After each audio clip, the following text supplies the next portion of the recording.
Olá pessoal, aqui é o Bernard, professor de processo civil, e vamos dar início à nossa sexta semana de aula. Nós vamos tratar do tema reconvenção, da revelia e das providências preliminares tomadas pelo juiz. O objetivo desses slides é que vocês conheçam o conteúdo, vocês entendam a parte teórica, e na aula, no encontro online, a gente faz a parte de fixação e exercitação do conteúdo. Então, nesses próximos slides, eu vou expor os conteúdos. O texto base é o livro do Eupídio, que está no penúltimo slide, a referência com a página. A tarefa dessa semana vocês vão elaborar uma contestação, né, com reconvenção, está no NEAD como um tópico específico. E no encontro online a gente vai conversar sobre essa matéria e também sobre essa tarefa.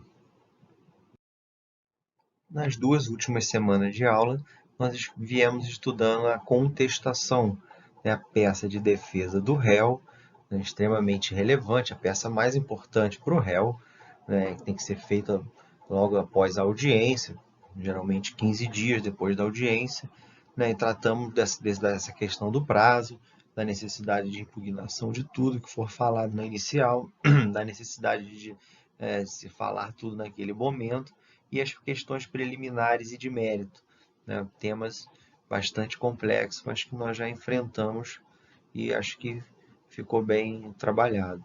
Então vamos passar agora ao estudo da reconvenção, que é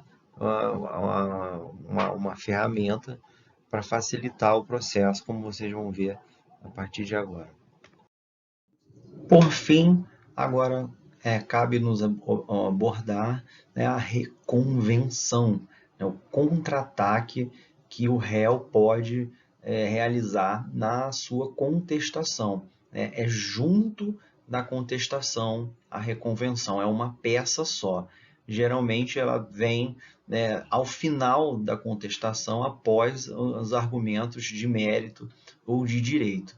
A reconvenção, ela tem o seu fundamento na economia processual, pois ela permite que o réu discuta com o autor uma ação que ele poderia entrar por fora, né? Ele poderia entrar com uma outra ação para resolver essa questão com o autor do processo, mas não.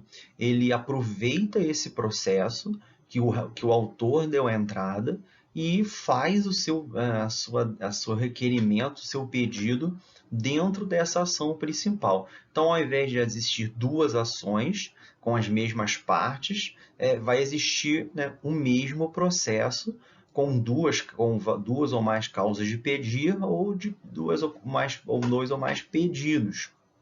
Aqui no slide eu coloquei alguns exemplos, né, de reconvenção.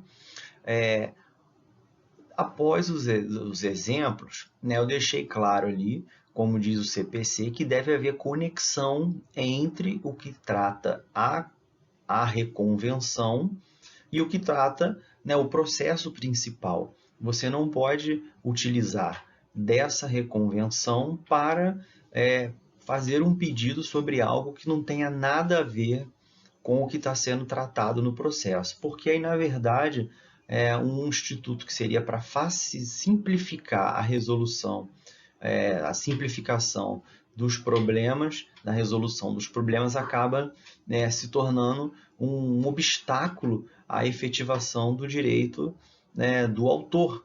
Né? O réu, às vezes, traz um monte de coisas só para complicar mais e o autor, no seu direito específico daquele processo, fica desamparado. Outro ponto que é importante frisar, porque cai em prova, é quanto à comunicação do autor do processo. Né? O réu, na sua contestação, ele, além de se defender, ele reconvém. E aí o autor tem que ser comunicado dessa reconvenção para ele contestar essa reconvenção. E essa comunicação do autor é feita através do seu advogado. Ele vai ser intimado pelo Diário Oficial para que o autor apresente sua contestação à reconvenção. no prazo de 15 dias. A ação e a reconvenção do réu vão ser julgadas na mesma sentença pelo juiz. E outro ponto é que, o mesmo que o autor da ação principal desista dela, desista dos pedidos que ele está fazendo, a reconvenção do réu vai prosseguir, né, sem problema, porque aí torna-se um direito do réu, né, ter uma resposta do judiciário sobre o seu pedido. Um abraço a todos e até semana que vem. Pois bem, a revelia é o nosso primeiro assunto da aula de hoje. Eu coloquei nesse slide os 3 artigos que o Código de Processo Civil trata da revelia. E fiz algumas observações em vermelho, algumas anotações importantes. A revelia, se vocês forem procurar uma definição, seria o estado em que o réu se coloca quando ele, devidamente citado, não apresenta a defesa, ou também quando ele apresenta a defesa fora do prazo, ou ainda quando ele apresenta a defesa, ainda que dentro do prazo, porém ele não impugna especificamente o que veio na petição inicial. É quando ele faz uma contestação e não vai contra o que foi alegado na inicial. Então, isso também é considerado revelia. Então, esse foi o primeiro asterisco que eu coloquei aqui, né, para deixar isso bem claro, que o código apenas fala que se o réu não contestar, será revel. E não é só se ele não contestar. Mas, enfim. E ainda no 344, ele diz que presumir-se-ão verdadeiras as alegações formuladas pelo autor. Então, o artigo 344 ele traz, né, em que circunstância vai ser considerado revel e a consequência, o efeito da revelia, que é a presunção de que o autor está falando é verdadeiro. Tudo bem. E fiz uma observação. O mandado de citação deve alertar sob a pena de revelia. Né? Eu faço uma ligação com o 344 e o 250, porque lá ele diz que no mandado de citação do réu deve existir um alerta quanto à pena de revelia, caso ele não apresente contestação, ou apresente fora do prazo, ou não impugne especificamente. O artigo 345, ele diz o seguinte: a revelia não produzirá os seus efeitos. É o caso da revelia sendo decretada, mas sem a aplicação dos seus efeitos, do seu efeito principal, né, de presunção da veracidade do que o autor está falando. Não haverá o efeito mencionado quando, diz o inciso 1º, quando houver pluralidade de réus e algum dele contestar a ação. Ou seja, é naquele caso que um réu não contesta, mas o outro réu contesta e a defesa desse outro réu serve para o réu revel. Né? É o caso de litisconsórcio passivo unitário.